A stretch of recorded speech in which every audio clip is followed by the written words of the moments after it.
جاء التلمیذ، ترجمهش دانشجو آمد، دانشجو آمد، استودنت آمد. اعرابش چی است؟ دقت بتید. اولا جملهش جمله چی است؟ جملهش جمله فعلی هست. برای وقتی جمله فعلی شد دیگه مبتدا و خبر نمیکویم، ما فعل و فاعل میکویم. پس جاء تلمیذ جمله فعلی است. دقت بتید. جاء فعل ماض مبنی علی الفتحة لا محل له من الاعراب. دیدید؟ فعل ماضی یگان ضمیر در آخرش نچسبید، ضمیر رفع متحرکی ندارد، مبنی علی الفتح شد. گفتیم فعل ماضی آخرش سه حالت دارد: مبنی علی الفتح، مبنی علی السکون، مبنی علی الضم. این قاعده رو در ذهنتون داشته باشید. پس جا فعل ماضی بوده است. التلمیذ چی است؟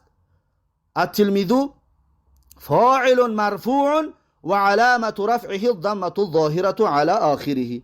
پس التلمیذ این فاعل بوده است، این فاعلی جاء بوده است. پس ما گفتیم که یگان فعل به فاعل نمی باشد، حتما فاعل دارد. فاعل یا اسم ظاهر است یا ضمیر مستتیر است یا ضمیر است. در اینجا جاء فعل است، التلمیذ فاعلش است، فاعلش ظاهر است، یعنی اسمی ظاهر می باشد، نه ضمیر، یعنی جای نشین ها نیست، بلکه اسمی ظاهر است. پس جاء التلمیذ این جمله فعلی شد. همچنین یک معلومات دیگر براتون تقدیم بکنم. فعل ها در زبان عربی دو نمود می شود. فعل می شود فعل لازم، فعل لازم فقط فاعل می گیرد و خلاص، فقط فاعل می گیرد و خلاص. رنگ جاء التلمیذ، یا پیشتر خوندیم که الحسود لا یسود، یسود فعل مضارع، اون هم فعل لازم است. جاء هم همچنین فعل لازم است.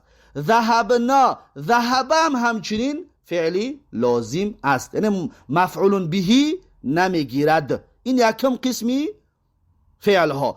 دویم قسمی فعل های هستند که متعدی هستند، یعنی مفعول به میگیرند. چی یک تا مفعول به باشد، چی دو تا باشد، چی سه تا باشد، که انشاءالله در آینده ها اینها را براتون تقدیم خواهیم گردانید که فعل متعدی می شود یک مفعوله، می شود دو مفعوله و می شود سه مفعوله و این طریق تقسیمات دارد.